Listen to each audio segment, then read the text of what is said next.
I'd like to introduce Karl.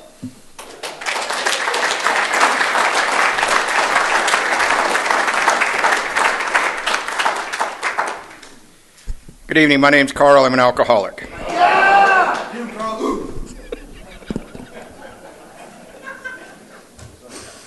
Somebody keep that guy under control just a little bit. I know it. It must have sounded very impressive that I decided to leave Mexico with my kids and then come up here. But I have teenage kids. I wanted to get the hell out of there. Kind of teasing. Anyway, I want to thank Neil and Corey for having me come up here, and Jeremy for being an amazing chauffeur, and then also Michelle for coming up with me. Very in love with that woman. So, pleasure to be here. I am the most, I know this is going to sound really lame. The most important thing in my life is that I'm a sober alcoholic in Alcoholics Anonymous. There is nothing more important than that. I know if you're brand new, you're thinking, dude, get a life. There's 19 other things that I would rather be than an alcoholic sitting in here. But literally, by the end of my talk, I think you'll understand why I believe what I believe. And the reason that I believe I'm an alcoholic is overwhelmingly simple. The reason I believe I'm an alcoholic is because I've got a really bizarre relationship with alcohol. That's why I'm an alcoholic, no other reason. And this strange relationship that I have with alcohol takes on a few forms. And the first part of this strange relationship that I have with alcohol happens when I drink it. Really strange thing happens when I drink booze. Our book calls it an allergic reaction. And the book says that the symptom of this allergic reaction that I get when I drink alcohol is what they refer to as something called the phenomenon of craving. And the best way that I can describe this thing that the book calls the phenomenon of craving in my life is that it seems like whenever I drink booze, the more booze I drink, the thirstier I get. It happens with absolutely nothing else that I drink. An example of that is I've got this bottle of water. And over the next 45 minutes to 6 hours that I'm talking with you, I know. Just checking to see if you're paying attention. Over the next 45 minutes to an hour that I'm talking with you, I'm probably going to drink half this bottle, but before the end of the evening, I will be finishing this bottle of water.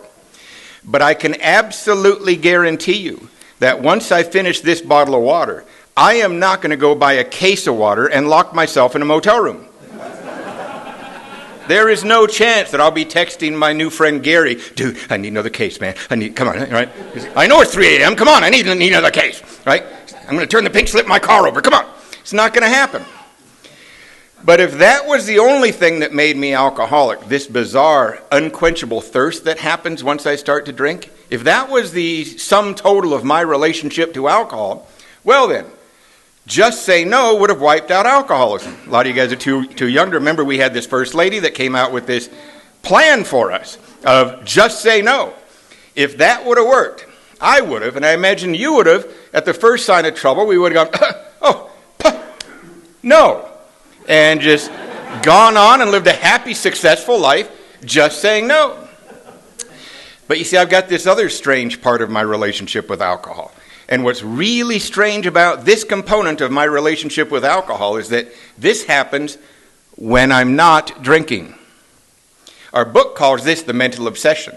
They also refer to it as the strange mental blank spot. They also refer to it as the thought process that precedes the first drink. And the best way that I can describe this thing that the book calls the mental obsession in my life is that it seems like no matter how much pain and suffering my last drunk caused, I seem to have a mind that will always paint a picture that makes it okay for me to take another drink. I seem to have a mind that will always rationalize and justify my walk back to the next drink at all costs. So therefore, because of these two components of my relationship to alcohol, number one, I cannot drink successfully. Right? Because this unquenchable thirst, this lack of control, this craving that takes over, I cannot drink successfully. But at the very same time, because of this thing called the mental obsession, I cannot not drink successfully. I'm damned if I do, and I'm damned if I don't. It's the ultimate catch-22 we call alcoholism. Because I swear to you, if I could do either one of those two things, either drink successfully or on my own not drink successfully, that's what I'd be doing. Ah, dang it, I just lied. When Neil was texting me, he said, have a good time, but remember, don't lie. And now I'm like 6 minutes into this, and I just lied to you. I just told you that I would drink successfully if I could. I used to think that I wanted to drink successfully, but I was ill-informed as to what drinking successfully is. And the reason I was ill-informed as to what successful drinking was is because I had never done it. I had never done it. But now I am 35 years sober. In fact, on the 21st of this month, I'll be 36 years sober. In that time frame, we don't have time for that. In that time frame, I have read quite a bit about successful drinking, and I've witnessed it a number of times. So I'm here to describe for you what I now know what successful drinking is, and let's see if you're interested. Successful drinking apparently involves taking about 2 drinks and stopping.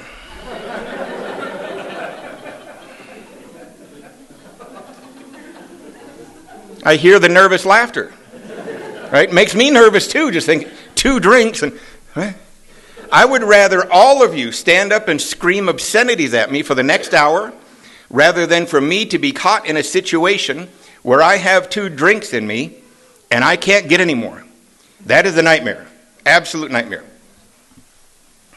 I'm going to harp on that physical feature a little bit more. Oh, I've got this other strange component of my physical reaction to alcohol. I seem to instantly become a cocaine addict after about 4 drinks. Just wanted to throw that out there. Right, so, but I'm going to harp on that physical feature a little bit more because it's the one thing, bar none, we all have in common. Because the fact is, I know they try to say we're all alike. We're not. You know, all human beings have all sorts of different... And the thing is also in Alcoholics Anonymous, we are a huge, wide cross-section of society. Every single race, creed, color, religion, every single social and economic background, every age group, you know, every gender. Alcoholics Anonymous is such a wide cross-section of society that in any given AA meeting, guaranteed there is a bank president. There's a bank teller, and I guarantee you there's a few bank robbers right in there in the very same room. Guaranteed. So our stories are often very different. You know, what kind of family did you come from? How old are you? How young are you? What customs, what culture did you come from? So our stories could be very, very different. We also drink differently than each other. If you listen closely when people tell their stories in meetings of Alcoholics Anonymous, I think you will agree we drink differently than each other. And to illustrate that, let's imagine this. We would never do this at a meeting. Can somebody help them get chairs? There's a few extra empty chairs in here if you guys want to come in. I know what it's like to stand at the back door in case the speaker sucks. You can leave quickly and easily. So let's illustrate, to illustrate how differently we drink. Let's illustrate that right through that back door, we wheeled in this giant cart right up here into the center room. And on that cart, we got all the kinds of booze we all love, right? If you're a top shelf expensive drinker, we got it. Remy Martin, Cavassier, great, we got it. If you're a bottom shelf drinker, we got that too. Mad Dog 2020. Okay, I now know what kind of crowd I'm talking to. You know, usually there's at least 2 rows that start to salivate when you say Mad Dog. And everything in between. We got it all, right? And if we all took a good 4 or 5 stiff drinks, real drinks, no umbrellas in there, no mixer, a good 4 or 5 stiff drinks, we'd all be acting very, very differently, right? Over in this corner, we'd have the good time crowd. Fun, fun, fun, talk, talk, talk, woohoo, party, party, party, talk, talk, talk, woo, party, party, talk, talk, talk, talk, talk, talk. Add a little methamphetamine, we talk a little faster, like talk, talk, talk, talk, talk, right? But we're having a good time over here, the good time corner. Over in that corner, we'd have the criers. You know, they get a little drunk. They're like, oh, no, no. Over in that corner, we got the fighters, right? Got to fight, got to fight. Over in this corner, a bunch of us would be naked.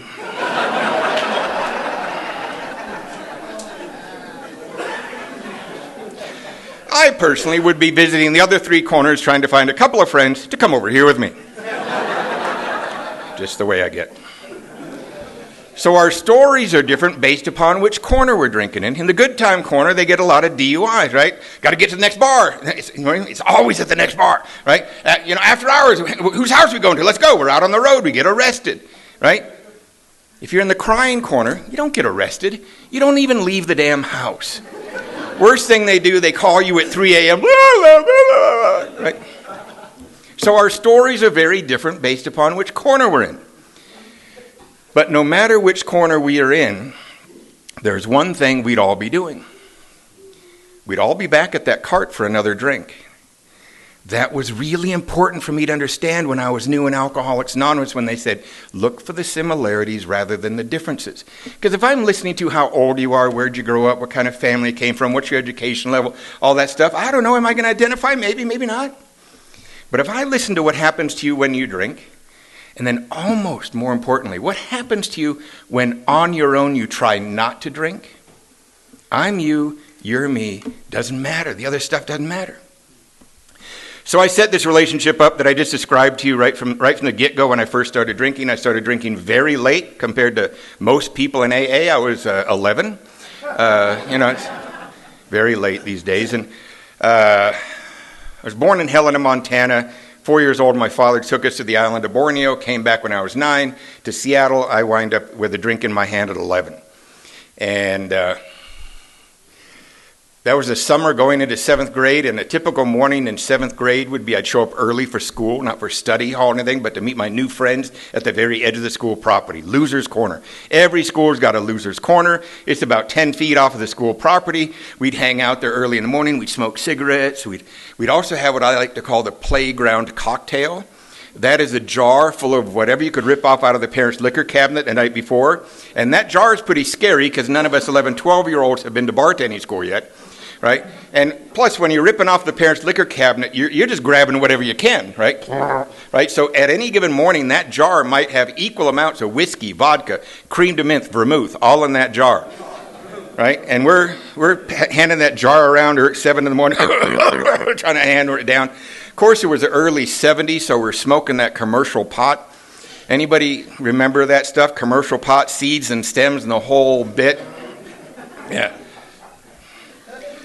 And we'd pack all those seeds and stems and leaves into a homemade pipe, maybe made out of plumbing fittings and a screen.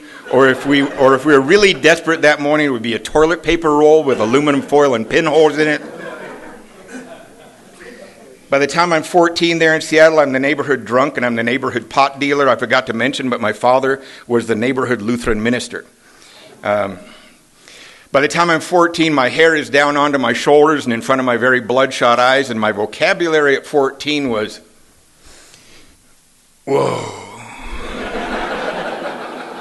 Wow. Hey, man. I'd call my mother man. Hey, man. My parents, really good people, really solid people in the community, and they were just like, what the hell has happened to our son? And they, good people, tried to figure out what's wrong with their son, but they didn't understand I was alcoholic. So therefore, they would blame my problems on people, places, and things. If we can get him away from that damn group of kids he's hanging out with, things get better. If we can get him out of that damn public school system, things get better. They tried all of the above. But you see, I'm an alcoholic. My problems are not based upon people, place, and things. My problems are based upon my physical and mental relationship to alcohol. You see, if you change the people, place, and things in somebody's life like mine, all that happens is that I'm loaded with different people in different places, ruining different things. That's all that happens. By the time I was 17, almost 18, I barely scraped out of the public school system there in Seattle after getting kicked out of the private school system, and my parents decided that Seattle was the problem. Get them out of Seattle, things would get better. So they sent me 300 miles away to Washington State University. I spent 3 years at that university on my parents' money, and in that 3 years I got approximately 10 credits. At any given time, my grade point average matched my blood alcohol content, about a 0.25. I did nothing at that school. By the time I was 22, this little story I'm about to tell you will let you know exactly where I stood with my family. Now, my father was Swedish, my mother was Icelandic. That's why I kind of look like a polar bear. And I don't know whether this custom I'm about to tell you about is a Scandinavian custom or whether it's a Lutheran custom. I don't know, but at Christmas time, my parents wouldn't just send out Christmas cards to their friends and relatives. My parents would send out this big, long Christmas letter that said everything the family had been doing that year. And when I was about 22, I got a hold of one of these letters that had been sent out the previous Christmas. And as I read it, it let me know exactly where I stood with my family. Now, the first paragraph talked about what my parents had been doing that year. Another impressive year, I'm sure. The second paragraph talked about what the Morris children had been doing that year, and that paragraph went something like this. Our oldest daughter, Christina, just graduated from Cornell University in Ithaca, New York, with a master's degree in human resources. She's now working for a large pharmaceutical company in the Midwest. She traveled to Europe this summer. She saw this, she saw that. Her hobbies are this, this, and this.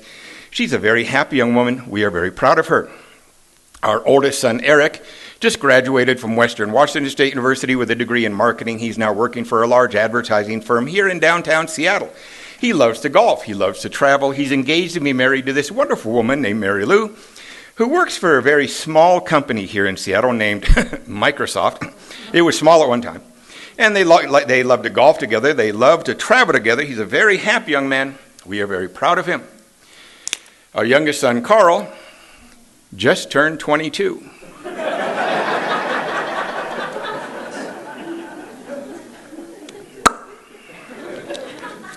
I was like, really?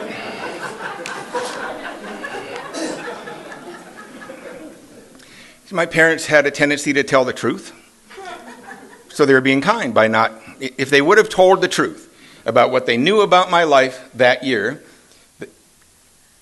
the sentences about me would have had to have been something like this. We had banned Karl from coming to the family home completely. We made the dreadful mistake of going on a 2-week vacation. We came home a couple of days early. We saw strange cars outside our house. We opened up the door. There was green smoke floating through there. There was broken glass everywhere. We came in the kitchen, found a bunch of people we didn't know, and there was scales and white powder all over the kitchen counters, and we saw Karl's naked ass run out the back door. They probably didn't want that in their Christmas letter. Right? So, long story short, it's literally, I'm gonna condense about a 15-month period into one sentence, because it literally would take till breakfast to describe everything that entailed what this next sentence says. So that sentence is, a really bad night happened, so I joined the United States Navy. It was a bad night. It was a bad night. What I'm about to tell you should concern you if you care anything about the security of the United States. But on my way into the Navy, I passed a potential test. It's called the ASVAB test. And this test that I took qualified me to become a nuclear engineer. That should concern you, that the United States Navy had any type of system in place that even maybe, possibly, or even remotely would allow somebody like me near anything nuclear. However, they made me take another test when I showed up at that base for boot camp, and I could not pass that particular test. That test is called a urinalysis test, is what it's called. I never knew how to study for those things. Should have been kicked out. Long story short, I was allowed to stay in the Navy. They took away the 2-year nuclear school and sent me directly out to the fleet. And I got to tell you, when the ship was out at sea, I did well. I started to understand what it meant to serve your country. I started to understand the camaraderie of being in the military. I learned to trade. All good things a young man of 22, 23, 24, 25 years old should be learning. But that ship would pull into a port, and I would take a drink. And what happens at this point in my life when I take a drink is I'm triggering off these 2- and 3-day drunks. I don't know how to not do that. And I got to tell you, the United States Navy is really big on the idea of you showing back to where the ship was before it leaves. They're big on that. They're big on that, kind of like AA is big on the not drinking thing. right? But AA is super forgiving. Oh, you messed up. Come on back. We love you even more. Come on, right? Navy, not so much. I got to tell you, it's a very strange feeling coming out of one of these 3-day drunks and finding myself on a large pier at 6 a.m. In a foreign country going...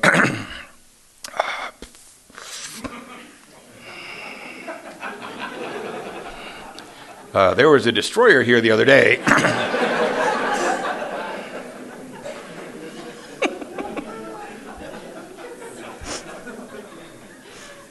Been in the Navy approximately 2 years at this point, and I'm already in a lot of trouble, and I came to in a cheap motel room in downtown San Diego one more time. I started drinking on a Thursday. It's Monday morning. I came to, and I realized I'm late again to get back to the ship, and I hop in my car, you know the old saying, my car is dying of alcoholism right along with me. Right, and I'm trying to get back to the base, and one of the tools for living I got at this point is at the end of every drunk, I would always save a pint in my car that I could get some more booze in me before I get back to the ship. And I'm driving the car back to the base, and I'm trying to get that booze in me. I'm not watching where I'm going. And at the front of every Navy base, there's a guard shack where a Marine stands duty. This pre-9/11, security's high, but nothing like it is now. And under normal circumstances, you're supposed to slowly and politely pull your vehicle up to that guard shack. You will show your military ID. He will check the sticker on your front windshield. If everything matches up, he'll allow you to proceed onto the base. This particular morning, I'm paying more attention to getting that pint in me than where the car's going, and all of a sudden, my eyes come into focus. I see the Marine has his head out of the guard shack, and I'm wondering, what's he so excited about? I look down, I'm going 40 miles an hour. I tried to swerve. I yanked the wheel. Car hits this median on the right-hand side and bang, flips over and right through the guard shack. To this day, I can still see that Marine doing this big dive out of there. And I am so very grateful that United States Marines are in tip-top physical shape. I mean, I'm so grateful. He did a quick somersault. He's back up, weapon drawn. And it's one of these mornings. God, I hated these mornings where sirens are going off. People are running in various directions and screaming and yelling. And, they're pointing at me like this is my fault. And I'm climbing out of the car wondering what happened also. Right? And I hated those mornings. And then stage 2 of mornings that I hate is when later that morning I found myself in a hospital bed and I am handcuffed to the hospital bed. That means I'm injured and I'm in deep legal trouble. And that morning, as I'm handcuffed to the hospital bed, my Navy superiors are in there, and they are reading new charges on me. And this is nothing significant in my life. New charges, that's just what happens in a guy's life like mine about every 90 days if you're living the way I'm living. But the most significant thing that happened that morning is the Navy doctors prescribed this stuff called antabuse for me. I was now under orders to show up at sick bay every single morning before quarters. I have to sit in a chair. And the hospital corpsman would take this little white pill, and I'd have to stick my tongue out. They wouldn't even let me take it. They go, ah. And he'd put the pill on my tongue and then make me sit there for a half an hour to make sure it actually got in my system. Over the next 7 to 10 days, I started to experience the most cunning, baffling, and powerful side of this thing we call alcoholism. And that is, I've got no alcohol in my system, and I'm literally going insane. I remember counting those days on that antabuse, just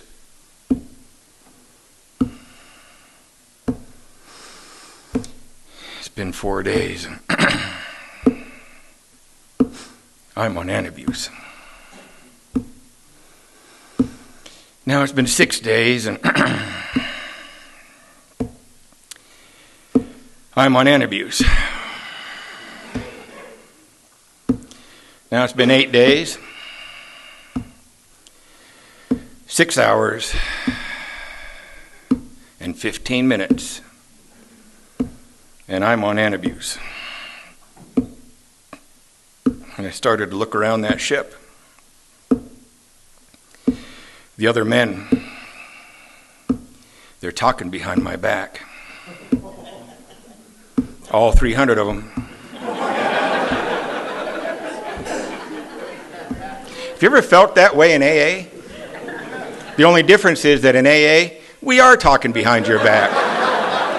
It's not an illusion. We're really doing it. Only with love and tolerance in Provo, Utah, though, I'm sure. On the 10th day, I just snapped and I went AWOL from my ship.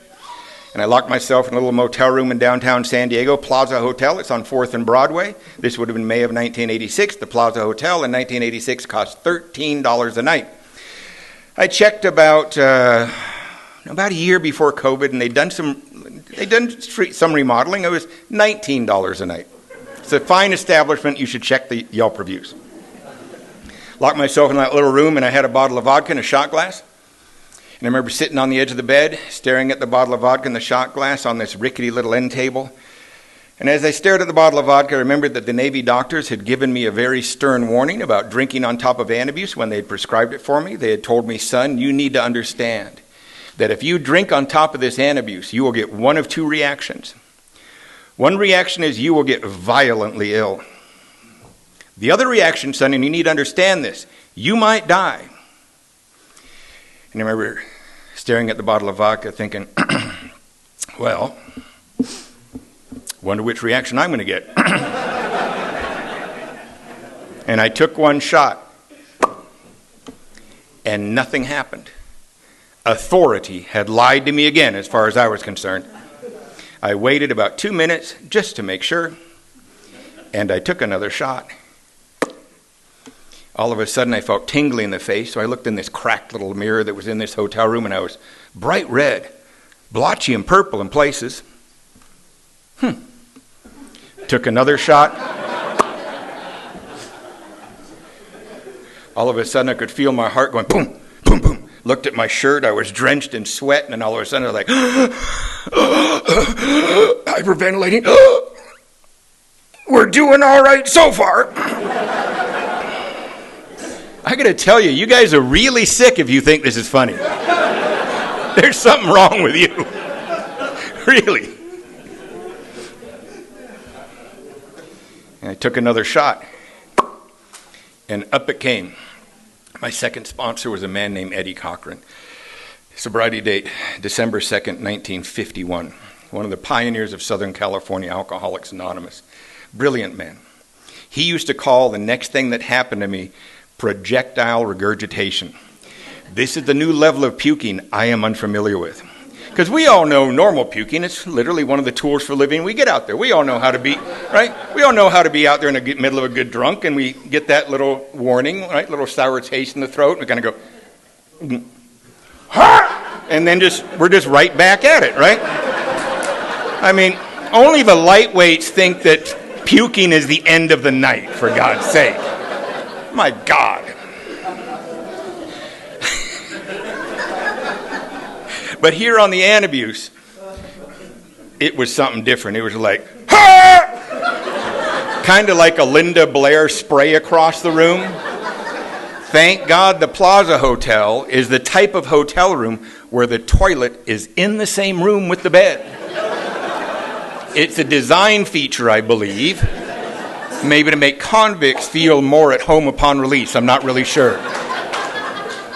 But I found the magic of drinking on top of Antabuse, and that is if you hang in there. And that's a very important aspect. You cannot half measure it if you're going to drink on top of Antabuse. In fact, if you're going to drink on top of Antabuse, you might need to reach down deep inside yourself for a level of commitment you might not even know you have. But I found that if I kept drinking and kept puking and kept drinking and kept puking for about an hour to an hour and a half, enough of the Antabuse would kick out of my system, and I would quit throwing up, and I would just be left with a red face, hyperventilating and sweating, and I'm all right with that. Is he okay?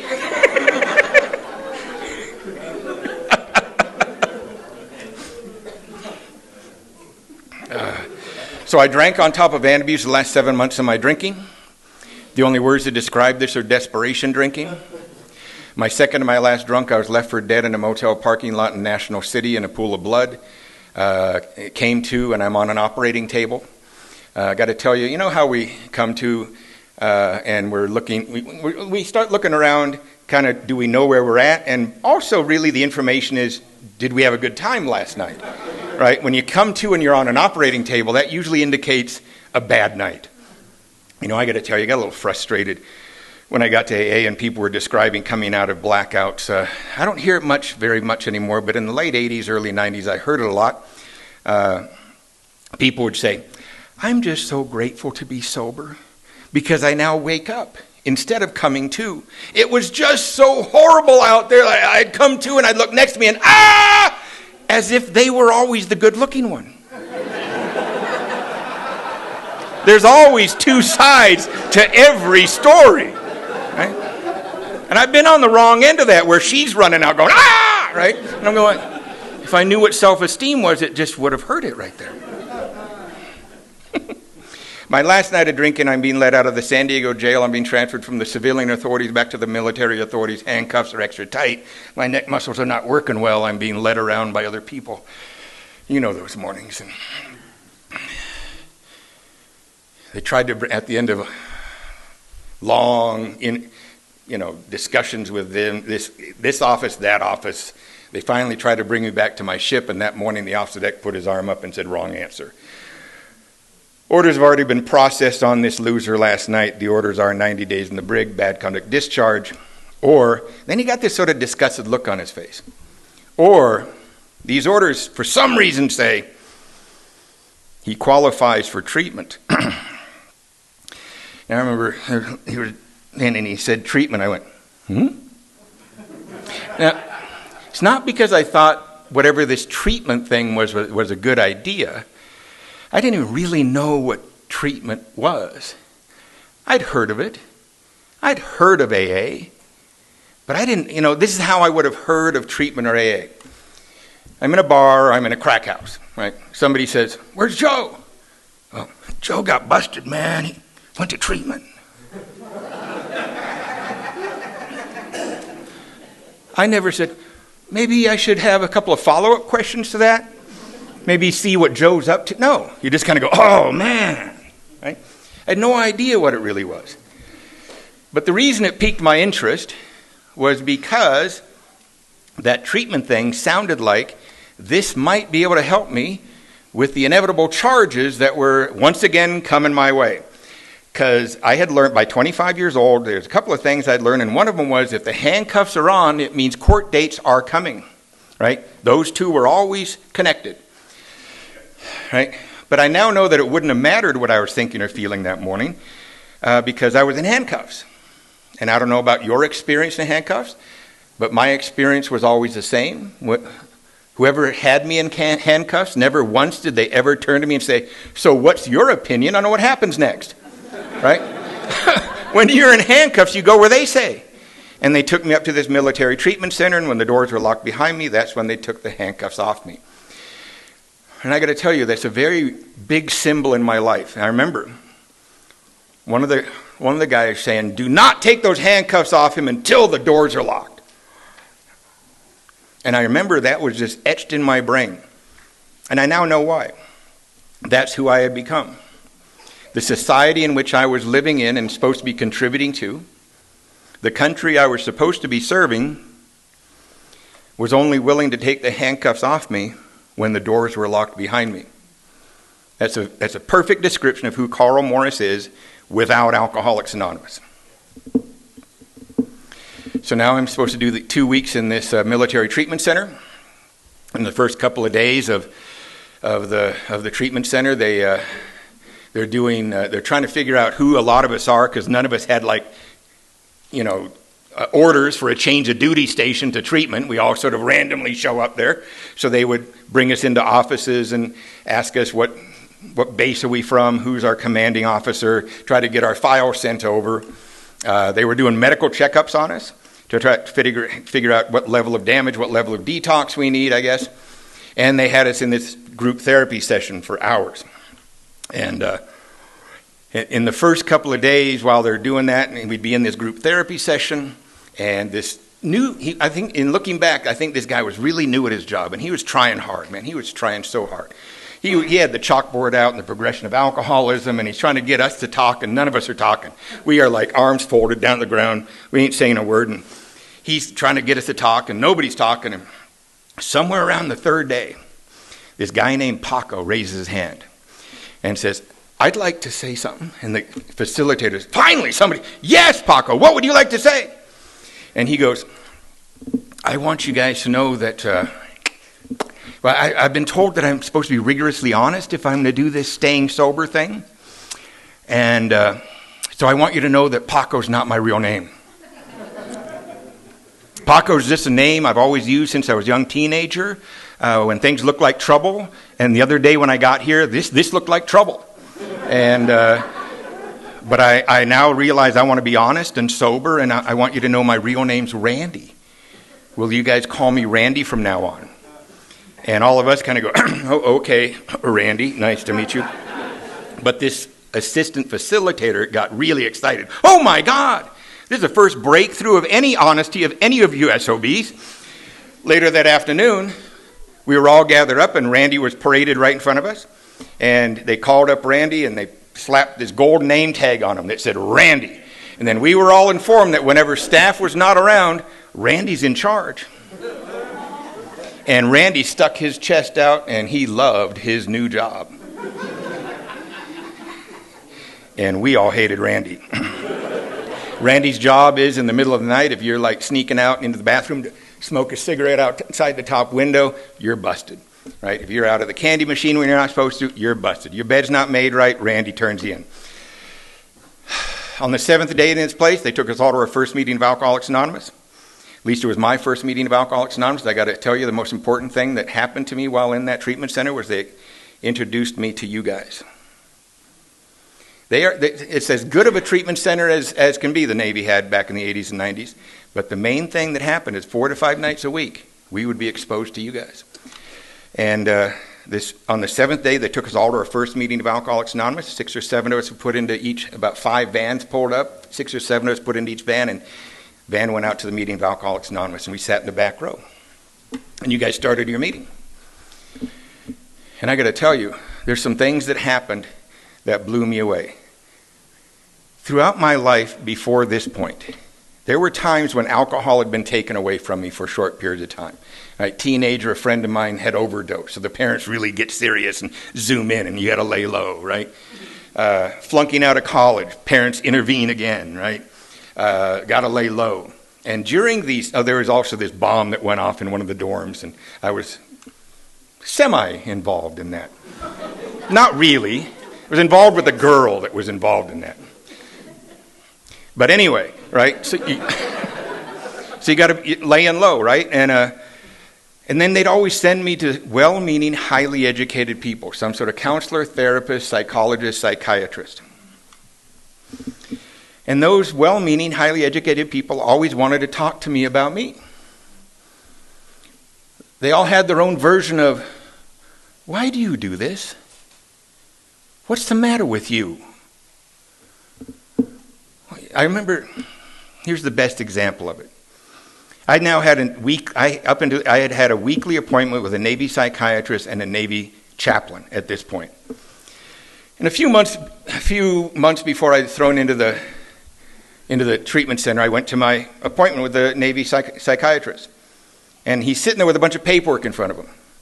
And he's like, looking at me like, and I go, what? He goes, I just received a report from the Navy hospital.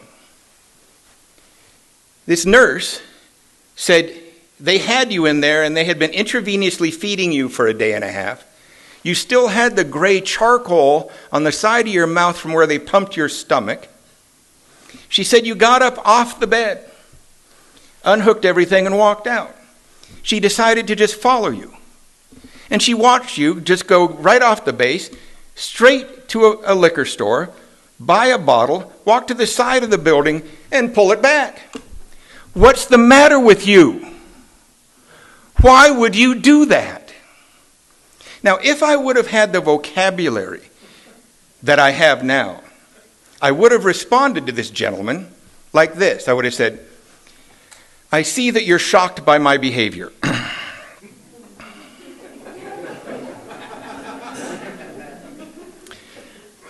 But if you knew how I felt when I wasn't drinking, you wouldn't be asking me why I drink.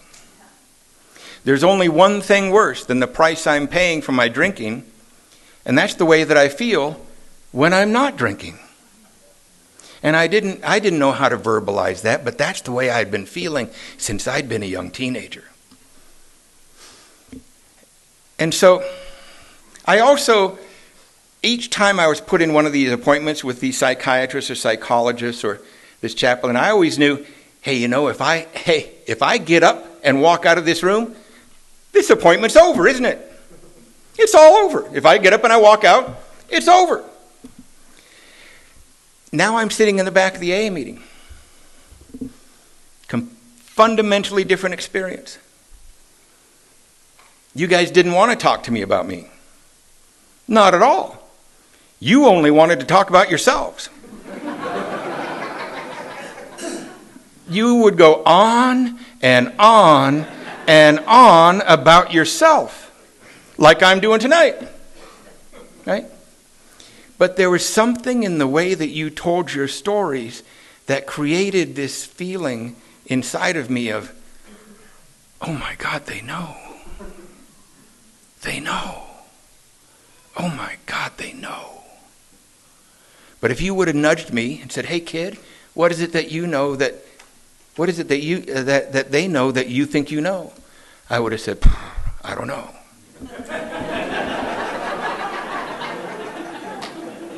But they know. And what it was is that in the way that you told your story, I knew that you knew what it meant to sell your soul for a drink. I knew that you knew what it meant to be getting drunk when you don't even want to anymore. I knew that you knew. The other thing that I noticed is that if I got up and walked out, you guys would still be here. This wouldn't. I could tell that if I'm there at a meeting on Tuesday night, that you were there no matter whether I was there or not. And it really established major credibility with what you were doing here. One of the very first things I remember hearing in a meeting of Alcoholics Anonymous that knocked me out of my chair. Guy got called on, walked all the way to the front, said one sentence, and he sat down. He said, my name's Jack, I'm an alcoholic. My mind would have killed my body a long time ago, except it needed it for transportation. And he sat down. Yeah. I mean, had the whole meeting right there, didn't we? I'll never forget the first time, and I know we've all heard it, but the first time I heard it, it knocked me out of my chair. Old-timer said, if you don't take the first drink, kid, you can't get drunk.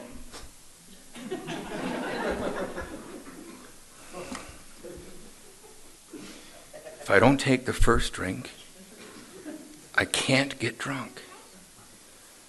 If I don't take the first drink, I can't get drunk. Oh my God. I had a minor spiritual breakthrough right there. It was huge news. You could have seen me outside the barracks the next day. Smoke. If I don't take the first drink, I can't get drunk. Now, if you are fairly new, and you might still have some people that love you that are not alcoholic, I have some advice. Don't try to impress them with the things that you are learning in Alcoholics Anonymous. Shortly after this, we had phone times, and we were told maybe you should call your family or guys back from your ship and let whoever might be wondering where you're at know where you're at. And I called my mother. She hadn't heard from me in weeks and weeks and weeks. I said, Mom, in this Navy put me in a treatment center. I heard this sense of relief, right? But then, and I go, and Mom, you wouldn't believe what I learned in the meeting of Alcoholics Anonymous. They said if I don't take the first drink, I can't get drunk. There was silence on the other end of the line. After about 10 seconds, she said, bunch of philosophers there in that AA program, huh? But to me, it was life-changing news. I'll never forget the first time I heard drug of choice, right?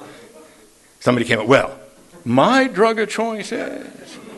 Somebody else, well, my drug of choice is. I got all confused, and my drug of choice, I don't remember ever thinking about that. So back at the treatment center, I asked the counselor who'd been assigned to us, Mary Weber, wonderful woman, non-alcoholic. I don't understand how a non-alcoholic could have loved alcoholics the way that she did, but amazing woman. And I go, Mary, last night in the meeting, they're talking about something called a drug of choice. What do they mean by that? She said, Karl, let's play a game. Now, they still had me on a few detox meds, so you guys know what it is. You know, when you're on those things, they give it to you so you don't throw the floppy fish and disrupt everybody's day, right? When you're flopping across the floor, you know, the siren's got to go and everybody's running around. It just it interrupts the day, right? So, when you're on those detox meds, right, everything's fine on this field of vision right about here, but there's these dancing squiggly things over here, and when you turn there, now it's over here. So you're doing a little bit of this, right?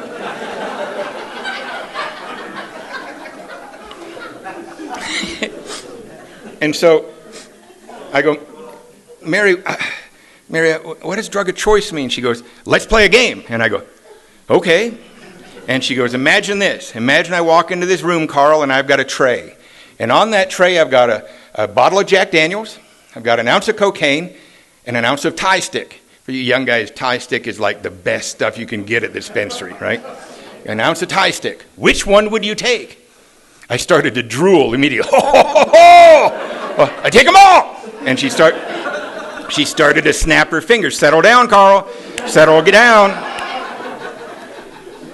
Play the game. Play the game, Karl. You can only have one. Which one would you take? I said, well, Mary, if I can only have one, I guess I'd take the ounce of cocaine. She said, maybe cocaine is your drug of choice. Do you understand now? And I said, no. She said, what's the problem? I said, well, Mary, the only reason I take the ounce of cocaine over the other two is, well, I'd take that ounce of cocaine, I'd get the hell out of here, and I'd sell 2 8-balls. I would now have enough money to buy a quarter pound of Thai sticks and a case of Jack Daniels.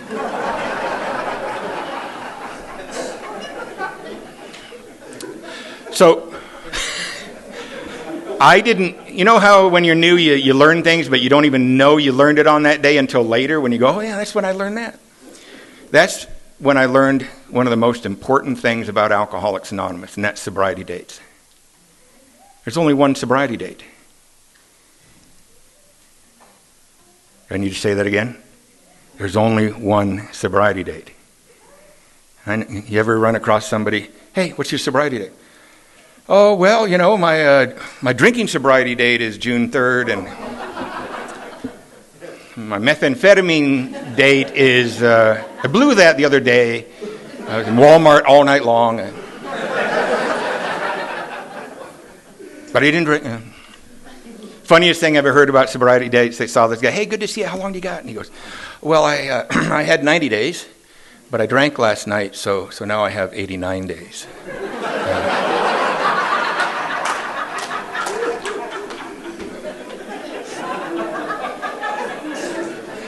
I had to think about that for a second myself.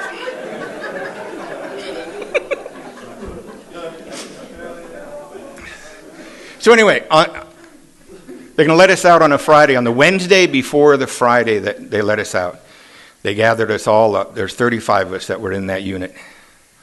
They gathered us all up and put us in this room. And we're all sitting in this room on this Wednesday. We're going to get out in 2 days. And biggest, meanest counselor in the place comes in through this door. He's a Marine, and he's in his full dress uniform. And I got to tell you, United States Marines in their full dress uniform was a very impressive, very intimidating sight. He had all his medals on him, everything. He purposely dressed that way for this day. And he opens up that door, and we see that, and like, it just goes quiet in the room. And he walks across. You can hear him. You can hear his shoes across that floor. And he came up to a podium much like this. And he leaned across it, and he didn't say a word. He just stared at us. Panned the room. Then he finally spoke. He said, this treatment center has been here for many years. And over the years, our statistics have shown us that out of you 35, only one of you is going to stay continuously sober from this day forward. Many of you will die, go insane, wind up in prison. Nice little exit pep talk, don't you think? Jesus. Many of you relapse once, twice, maybe 20 times, and then make it back into long-term sobriety, but only one of you will stay continuously sober from this day forward. Man, if you thought it was quiet before he said that, you could hear a pin drop in that room now. The only thing you could hear was me going, shit. Because I knew if only one of us was going to make it, it was not going to be me. We all knew who it was going to be. It's going to be Randy over here, guaranteed. He's like the poster boy of the treatment center by now. So on this Friday afternoon, they're letting us all out. People are taking back their ship's base and commands in various different ways. And there was about 4 or 5 of us that had been arrested in vehicles the night before we were thrown into this place, and we were told that we need to stand on the front doorsteps of the treatment center. Our vehicles had been in an impound lot for the last 45 days, and they'll bring our vehicles out. And so I'm standing there with 3 or 4 other guys. We're kind of shifty, looking at each other, and what are you going to do? Oh, man. What? And all of a sudden, one of the guys I'm standing with points at this car coming across the parking lot. And he goes, is that Randy driving that car? We look a little closer. Yeah, it's Randy. He must have gotten out early, turning in that gold name tag or something. Got a little closer, coming right at us, and the guy said, he's drinking already. And look, sure enough, he's got himself a bottle. He's like, pulls right up in front of us. Holds the bottle and goes, ha, ha, ha, ha! Throws the empty right at our feet, crash. We look up, he gives us all the finger, and he drives right off.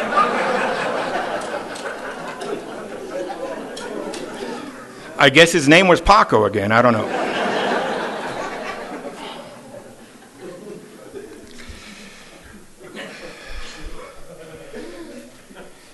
Now, it says in chapter 5, we stood at the turning point. 5 minutes later, I was at that turning point. I remember in my car pulling off that base. And I knew that if I turned right, I was right near the 163 highway up in Miramar. I could turn right, and that 163 takes me right downtown. It's right where all the sailors, it's where we all drink. If I take a right, go downtown. If I take a left, I could go to that clubhouse over in Pacific Beach, where we'd been going to some meetings. Sometimes our lives hang right in that simple of a choice. Do I turn right? Do I turn left? And I turned left. I went to the 6 o'clock gong show meeting in Pacific Beach. Meeting about this size. Fun meeting, energetic meeting, right? Lots of people with various lengths of sobriety. I don't know anybody. I've been in the treatment center. You get there right before the meeting, taken right out after. They do that for security reasons. I'm sitting in the back. One guy, right before the meeting starts, one guy operating his primary purpose, saw me back there. He locks eyes and he comes right at me. And he goes, hey, rather aggressively, hey, I've never seen you be here before. What you doing? And I go, I don't know. I just got out of a Navy treatment center about an hour ago. I don't know what I'm doing. This guy's eyes went, bing! Big smile went across his face. I didn't realize that I had just established myself as the holy grail of Alcoholics Anonymous. A newcomer who accidentally admits he does not know what he's doing. This guy, he literally looked like he had just hit the jackpot in Las Vegas. Right? At the break of the meeting, he's like fighting his friends off. He's mine, I got him. Mine, he is mine. Didn't know you mark your newcomers around here, for God's sake. But there was something else going on in this guy's life that particular Friday night that made him especially glad to meet me. This guy's girlfriend had left him the night before for one of his friends in his home group. I know.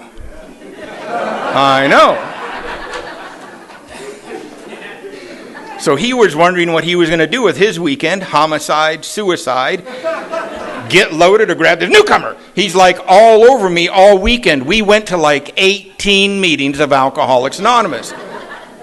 This guy was insane over this woman, flat out insane. In between each of these barrage of meetings he dragged me to, he'd throw me in the passenger side of his car, he'd start driving, and he'd start yelling at me. You got to go to meetings, got to read the book, you got to get a sponsor. God damn her! Got to go to meetings, got to read the book, damn her! It's like, it's almost spitting on me. I was like, Jesus. Now, I didn't know it, but I was getting a very early introduction to your typical AA relationship breakup is what I was getting.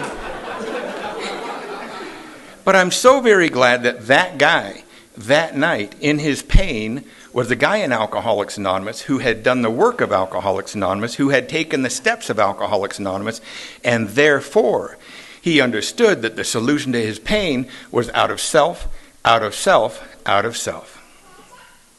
I'm so glad that that guy that night in his pain was not at home underneath his covers, whining into his sponsor's answer machine. An answer machine is this box that used to sit on the kitchen counter. Might need to Google it, right next to phone booth or something. So glad he was not whining into his sponsor's answer machine. Sponsor, where are you? Fix me! I'm dying here! So glad he was out dragging my sorry butt around. So he was just using me as a prop in his weekend not to do something really stupid. Right? But by going to so many meetings in the same area of town with this guy, I learned something really valuable about how we go to meetings of Alcoholics Anonymous, especially when we're new. I saw other people that were going to multiple meetings over that weekend. Now, I didn't see anybody else doing 18 meetings, just me and that guy. But I saw other people that were at 2 or 3 meetings over that weekend. What I learned about going to meetings that weekend from that guy, I'm going to correlate it to a football game. Now, a football team is out there on the field for one reason and one reason only, to win the game. And how do they win that game? They will huddle up, they will make a plan, and they will do one play. And then they will huddle up again, they will do another plan, and then they will do another play. That's exactly what we do here in Alcoholics Anonymous. And the game around here is one day without a drink or a drug, you are a big winner. And how do we do that one day? We run in here and we huddle up. We go, remember, we're bodily and mentally different from our fellows. Break! And we go out there and we try a little of this and we try a little of that. And we run right back in here and we huddle up.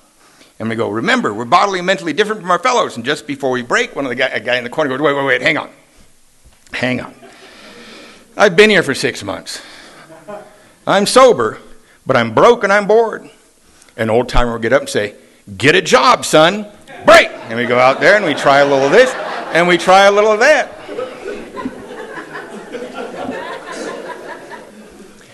I got back to my ship after that weekend, and the one other sober member of Alcoholics Anonymous on my ship was waiting for me. His name was Bob W. He was 23 years old. He had 16 months of sobriety. He was very proud of his name, Bob W. He thought he was the hybrid of the founders of Alcoholics Anonymous. Bob W. Dr. Bob, Bill W. He'd let you know that right away. I spent my first 2 years of sobriety on that ship, traveling the world, finding Alcoholics Anonymous whenever that ship would pull into a port. I'm going to sound like your grandfather when you asked for a ride to school. I went through 10 feet of snow, uphill both ways to go to school. We would get off that ship, and in a lot of countries, you had to hunt to find the meeting. There were no meeting apps, no cell phones. You'd have to get on use a pay phone. Maybe you get a recording, get an address. You'd have to find that address. But you know what? Every time we tried hard enough, we found you guys, no matter where we were. When the ship was out at sea, my sponsor's sponsor made us start reading the Big Book of Alcoholics Anonymous. And we were out every night at 6:30 p.m. We'd be in engine room number 2 down in the battery shop, and we would read the Big Book of Alcoholics Anonymous. And when I view back at those days, I was 25 years old. When I got back to that ship, I had 48 days of sobriety. He was 23 years old. He had 16 months of sobriety. Neither one of us knew what the hell we were doing, that's for sure.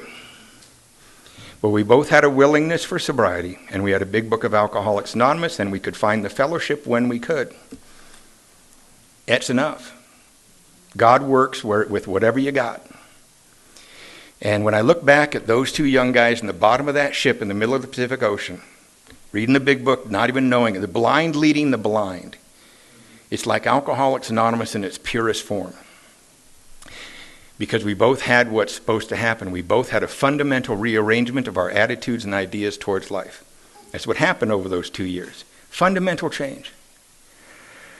2 years sober, got an honorable discharge out of the Navy. That's the result of the steps of Alcoholics Anonymous, an apparently merciful God, and a Navy clerk that lost half my file. That's how that happened. One of the things that I was unable to do while I was still in the Navy was make amends to my parents for that bachelor's degree. Remember when I was like 18, 19, 20, they were sending all these checks to the state university, and I didn't have a degree. So my grand sponsor, it's never good when your grand sponsor gets involved in these decisions, right? You can sometimes snow over your young sponsor, but when they go to the grand sponsor, it's never good. He told me I only had two choices. I either had to pay my parents back every single nickel they had wasted, or I had to go get what they paid for in the first place. So I remember getting out of the Navy, and I had everything I owned in this little 68 Volkswagen that I had to push start, hole in the floorboard.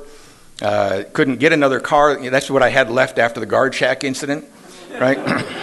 No insurance, and $200 got me that.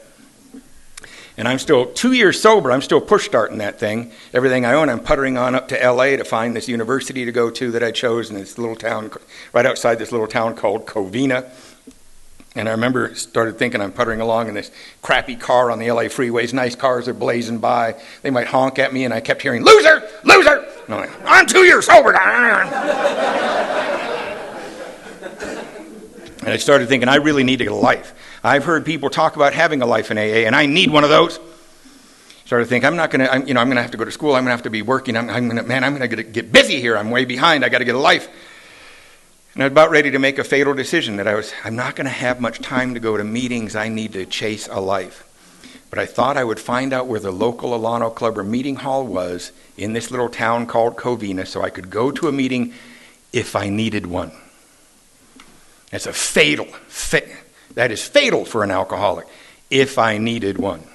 That's a complete, drastic reversal of what Alcoholics Anonymous is. And there was a man making coffee. I already mentioned him earlier, Eddie Cochran. Had a medallion that said 1951. I knew what that meant. He was 10 years sober when I was born. And he saw me in that meeting, and he said the very same thing that guy said to me when I was fresh out of the treatment center. Except he said it very non-aggressively because Eddie was a very gentle man. He said, "I've never seen you here before, son. What you doing?" This time I had a much better answer. I said, "Sir, it's very nice to meet you. Nice to see this meeting hall. I'm 2 years sober. I'm fresh out of the Navy. You won't see me very often. I'm going to be busy. I need to get a life. I'm going to be going to school. I'm going to be working. But I'll stop by when I get a chance." And Eddie had this laugh of and he always had that when he talked with me. And he laid down literally the code for life on that day. And when he quit laughing, he said, "Oh, son, school and work are wonderful, wonderful things for a young man to do in between meetings." What he was telling me right there is I need to learn to live in Alcoholics Anonymous and visit the world. He was urging me, "Please, son, don't try to hash it out there in the real world and only visit Alcoholics Anonymous when convenient."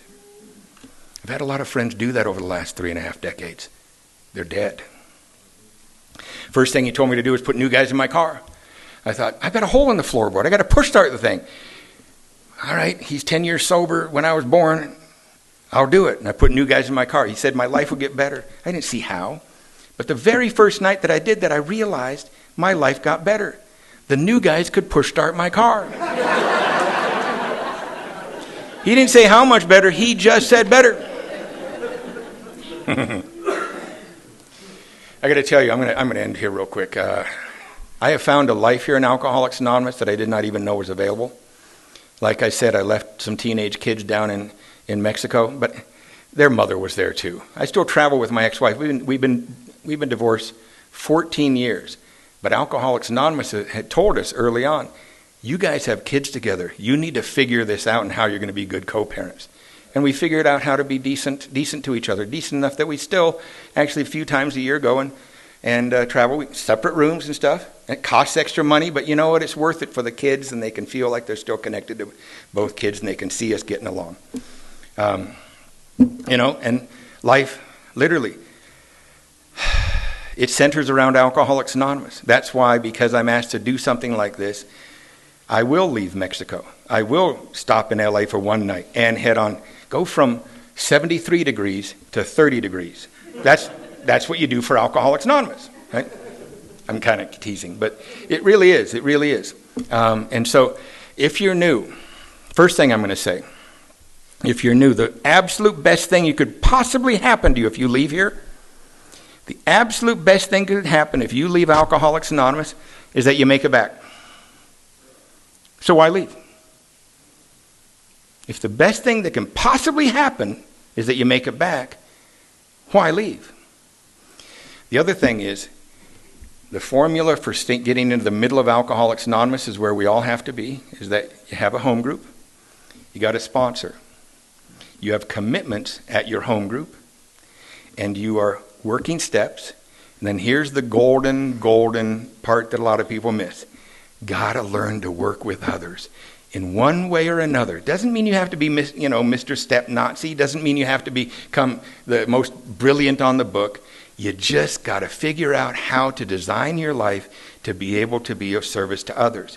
You put that formula together, I guarantee you can stand up here as a getting older man like I am and tell people, I've never had it so good. The sum total of my life should have been that when somebody carelessly mentioned my name in front of my mother, she would just turn away. Oh, you got time for 3 more minute story? It literally can sum it up. 1998, this will sum it up. 1998, I was asked to come and do what I'm doing right now tonight down in Nogales, Arizona. And this is before cell phones, but people had pagers. Remember pagers, right? So before I left for Nogales to go do what I'm doing here, I called my mom and I said, Mom, if you try to page me and I don't answer, I'm going to be in Nogales, Arizona. The pager might not be working. I don't want you to worry. So she said, Nogales, that's near Green, just south of Tucson. I go, yeah. Oh, you got to call Don and Leona. They would love to hear from you. And I go, Don and Leona? She goes, yeah, Don and Leona Larson. I go, oh, that's right, Karl. You haven't seen him since you were 9 years old. Yeah. Don was the best man at your father's my wedding, lifelong. Oh, yeah, of course. I remember. I gave Don a call. I go, Don, this is Karl Morris. I'm going to be at a AA thing down near Nogales. And he goes, man, Karl, bring your golf clubs. I know you love to golf. And I go, I mean, that's true. I'm like a golf whore. I'll golf with anybody at any time. I don't even need to know your name anywhere. Right? But how did he know that? He'd seen him since I was 9. He goes, all right. Brought my golf clubs. Saturday morning, I left the conference. I went up and met him at his golf club. We started to walk along and talking. And he started to ask me very specific questions about my life. He knew what school, when I got out of the Navy, what school I had gotten my degree in, what my degree was in, what the company, I'd been with GE for years, and these recovery homes sit on the board of. I stopped him on the 4th hole, and I go, Don, how on earth do you know this? I haven't seen you since I was 9 years old. And he goes, oh, that's easy, Karl. Every year your mother writes the Christmas letter. I'm like, oh, Jesus. Oh, my God. Yes. If I got nothing else other than that from AA, it would have been enough. Thank you.